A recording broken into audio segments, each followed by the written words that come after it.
Okay, mga kababayan, oo, isa pong hindi magandang development po ito. Oo, 2 araw na pong parang multo ang mga senador diyan po sa majority. Ano po? Oo, hindi na po magandang nangyayari po sa Senado. Oo, yan mula nung pinamumunuan po nitong si Alan Peter Cayetano. Grabe talaga. Oo, anong klaseng kaguluhan na ito? At sa kanya pong live, dyan po sa kanyang social media account, ewan ko parang sa Facebook ko yata nakita yon o kaya sa YouTube, isa po sa mga kanyang binigyang diin, hindi daw niya papayagan na pakialaman o kaya makontrol ng Malacanang ang Senado. Bakit yan lagi ang naratibo ng mga ito? Ano? Bakit lahat ng mga nangyayari, lahat ng mga kaguluhan sa politika, ang Pangulo ang sinisisi ng mga ito? Oo, samantalang ang Pangulo, tahimik lang naman yan eh. Oo, tahimik lang po yung mama, paminsan-minsan lang pong sumagot.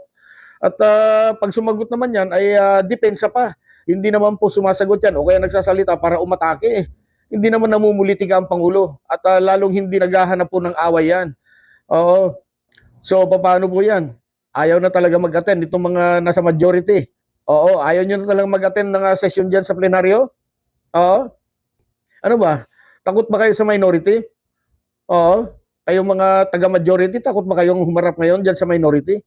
Abay, kung sa bagay, kung titignan natin, kung utak lang ang pag-uusapan, siguro malayong-malayo po ang karakas po nitong taga-minority diyan po sa mga taga-majority na yan, ano? Abay, kung ayaw niyo na po magtrabaho, magsilayasan na po kayo diyan. Oo, sayang po ang pasweldo ng taong bayan. Kahapon, no appearance at naulit na naman po ngayon. Pero ang minority, ayun, kumpleto, naghihintay. Naghihintay na baka sakali may dumating. Oo.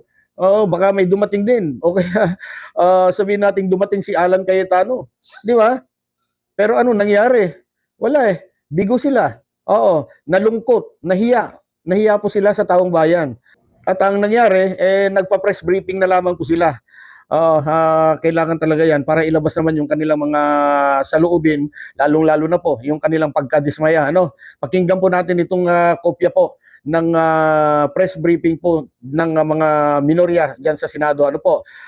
Kopya po ito ng ANC.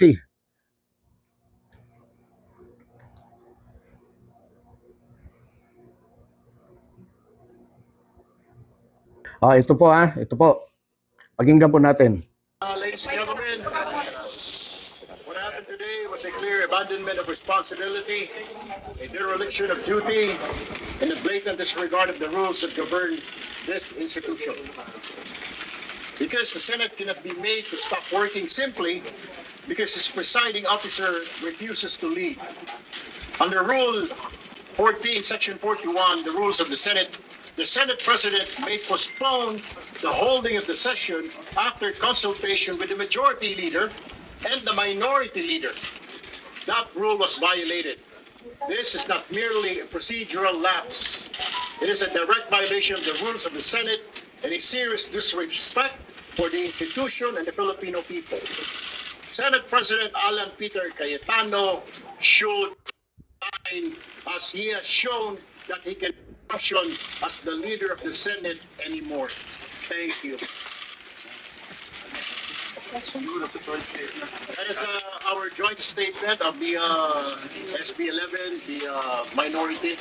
That was our. Nagkakaroon po ba kayo na pagkakisis? O kahit sino sa majority? Secretary, yes. So sir, ano expectation tomorrow? Magkakaroon pa ba ng session or wala na? We'll be here because that's our duty. And we appeal to all our colleagues. They should attend session. It is their duty. Binabayaran tayo ng taong bayan para magtrabaho, para mag-legislate. Hindi para mag-absent lamang at magbulakbol. Sir, nakikita na Session day na bukas. Sir, paano po tomorrow last session day na po? Every day, ang Senate gumagastos ng 25 million sa kuryente, sa utilities, sa sweldo, pero walang session nangyari. Walang batas na approve, walang resolution na approve, pati yung mga confirmation ng mga military personnel natin hindi na-confirm. Sayang ang bayad ng taong bayan sa Sir, atin. kung may At violation, lahat sir, ito dahil lamang sa isa sa mga kasamahan nila ay nakakulong o dinampot ng PNP kahapon. Sir, parliamentary tool daw to, sabi ni SP Cayetano, para matuloy yung Blue Ribbon Committee hearing on Thursday at para di daw pumaagaw yung iba committee na chairmanship, sabi po sa live niya kanina. Abuse po yan ng sinasabi niyang parliamentary rules ng Senado.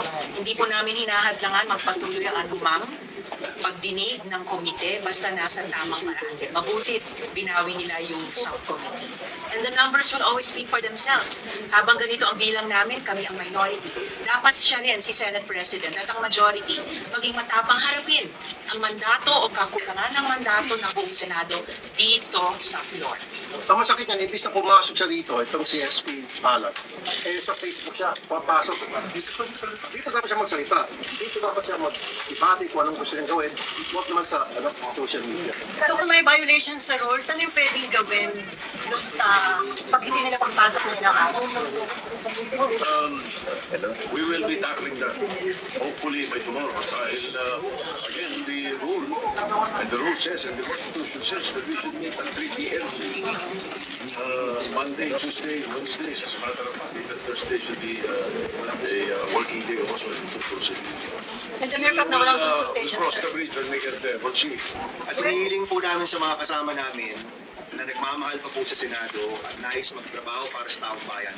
Pumasok po bukas, magkita-kita tayo dito, pwedeng pagdebatihan kahit anong bagay, pwede pong pag-usapan kahit anong bagay. Dito po kami magdiskusyonan dahil nandito po tayo para magtrabaho. Hinihikayat po namin lahat ng kasama namin na nagmamahal pa dito po sa Senado, pumasok tayo bukas, magtrabaho tayo para sa taong bayan. At hinahabot ko si Alan Peter Cayetano.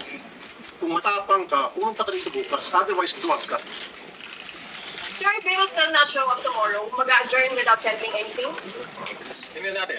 Tingnan natin. That's why we're appealing to our colleagues, mga kasama natin. Nagampanan natin yung ating trabaho kasi binabayaran tayo ng taong bayan. At bawat araw na hindi natutuloy ang session, hindi na mapatupad yung batas, hindi na implement yung mga dapat naming ipatupad, yung gaya kanina, yung may mga taong pumunta dito para i-confirm, hindi nako-confirm. Sayang ang panahon. Aside from these calls, Sa Thursday, paano po yung Blue Ribbon? The Uy, Thursday. wala naman tayong pinipigil na Hindi po hearings. namin hinahadlangan yung Blue Ribbon. Ituloy po nila yung Blue Ribbon. Figment of their imagination lang ang ginagawa nila. Wala naman kaming ginagawang hadlang sa proseso ng Senado. At mga agenda ng Senado, wala. Yung sinasabing Senate independence, ako'y naniniwala, this is actually, sa dami na nilalabag ng rules ng Senado, it's actually impunity masquerading as assertion of the Senate as an independent institution. Impunity ito, sunod-sunod ang paglabag. Mula nung May 11, mula nung pagbuo ng mga komite, mula nung kami nag-walk out dahil nga hindi kinikilala o dinidisregard, binabaliwala ang ating rules. At hanggang ngayon, hanggang kanina, hanggang kahapon, binabaliwala ang ating rules. Hindi ito tama. Kaya kami sa SB 11 ay tutol dito dahil impunity ito, hindi ito Senate independence. Sir, what measures to hold them accountable, sir? If it is impunity, sir, what are the measures to hold them accountable? If it is impunity, sir, what are the measures to hold them accountable? Ganito lang, no? We appeal to the rest of the members of the majority. Pag si Senate President, kasi we appeal to their sense of duty, of the responsibility. Kasi mukhang antena ko na si SP kasi siya yung nagsasabi sa mga kasama namin na mag-attend ng session. So we now appeal to the rest of the members of the majority. We appeal to their sense of duty na sana mag-attend sila ng session bukas. So, sir, pwede ba mag-session kung wala si SP? Well, under the rules, pag wala yung SP, pwede mag-preside ang pro tem. Pag wala yung SP and pro tem, pwede mag-preside ang majority leader. Pag wala yung tatlo, pwede mag-preside any of the two deputy majority leaders. So, or any other member designated by the Senate President. Yeah. Sir, you have information na talagang utos po ni SPK paano na Yun ang release sa amin, yun ang secretariat. So, nag-live na naman siya sa Facebook kanina para sabihin ineffective.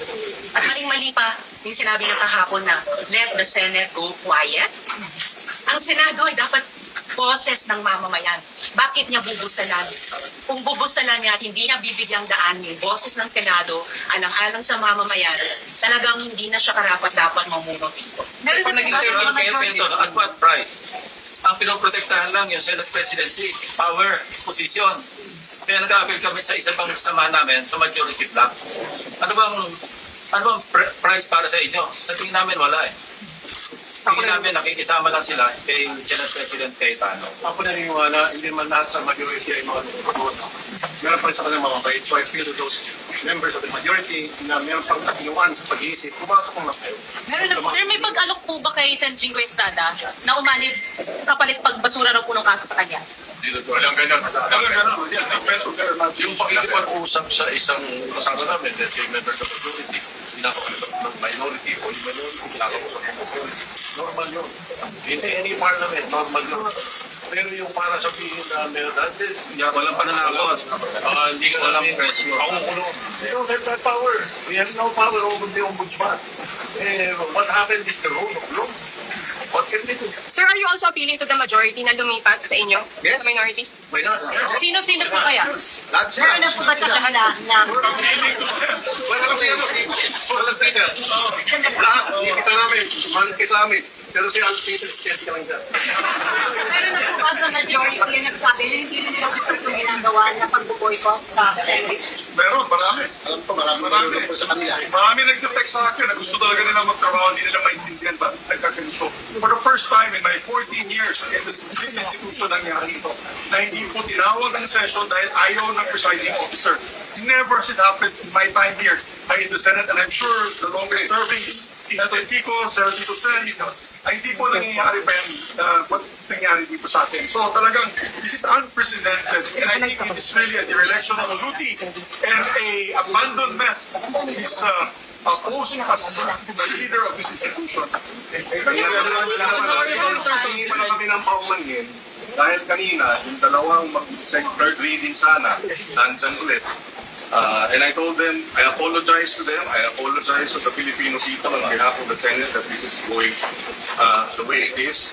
Dapat dun sa 8 naka-agenda today, dapat dalawang agri-bills na makikinabang sana ang ating mga magsasaka at mga at yung citizenship bills. Lahat hindi na-actionan dahil dito sa abandonment of responsibility. Plus dalawang health bills, mas na Carta of Barangay Health Workers at saka anti-hospital detention bill. Nasa amendments na, hindi nila bigyang daan ang sesyon para makumpleto yan para sa amin. Sa lahat, sabihin na lang natin tulong kay Ma'am Bisa, sa lahat ng nasa hospital na yun, na mga mahihirap natin mamamayan, na hino-hostage ng hospital dahil hindi makabayad, kasalanan ni Alan Cayetano yan dahil ipapasa na sana namin ang batas na yan na pagbabawal yung paggagawa ng ganyan na i-hostage yung pasyente. Hindi natin na ipasa. Sir, kaya daw sila hindi papapasok. Thumbs down, thumbs down, thumbs down! Natin, resign!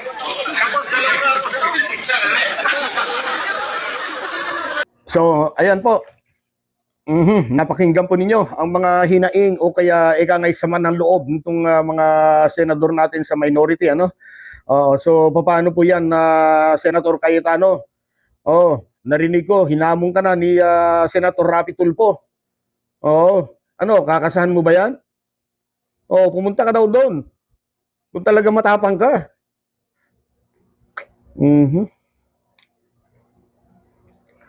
At tama po ang mga sinabi nila. Sayang po ang panahon, sayang ang gastos sa Senado, at lalong sayang ang pasweldo ng taong bayan para sa inyo dyan. Kaya kayo pong nasa majority, yung mga natitira pa dyan, sige po, magtalunan na po kayo, tumalon na po kayo sa minority, para kayo na po ang magiging bagong majority. Bukas daw po ang pintuan para sa inyo. Wag lang daw po si Alan Peter Cayetano. Hayaan nyo na lang daw po siya mag-isa dyan. Iwanan nyo na po siya. Naku, walang mangyayari sa inyo dyan. Okay, so yun lang po muna. Maraming salamat sa panonood. Kahit medyo nakakainis po yung ating narinig ngayon na ito pong majority sa Senado wala na pong presensya. Hindi natin alam bukas sa makalawa o kaya sa susunod na araw kung dadating pa sila sa plenaryo.